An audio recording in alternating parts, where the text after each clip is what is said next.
One future technology that I am excited for is additive manufacturing, also known as 3D printing. Hearing this, you may say, wait, what? But 3D printing is already a thing, you dummy. And then I say, yeah, but not to the extent I talk about right now. And then you'll be like, oh, okay.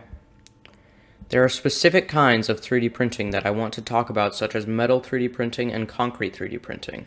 But I also think that 3D printing as a whole, as it gets more accessible to the average consumer, is going to be super important. There are a ton of other uses that I will not cover because I'm lazy and don't want to make a long video.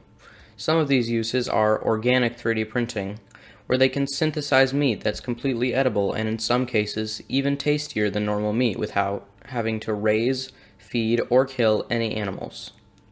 First off, you have metal 3D printing, which is pretty cool. You can make metal parts and stuff, which drastically cuts down the time and cost it takes to make stuff that need detailed metal parts because they don't have to be CNC machined.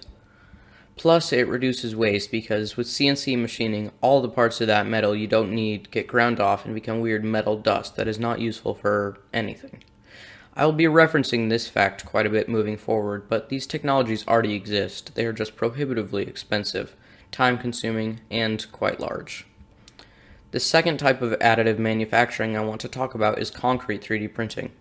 This type of 3D printing is mainly useful on very large scales to cheaply and quickly make stuff like houses and other buildings.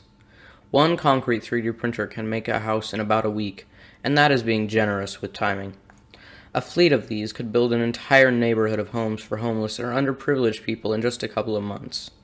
The main issue is that currently this technology needs to be so large that it is much too expensive for most people.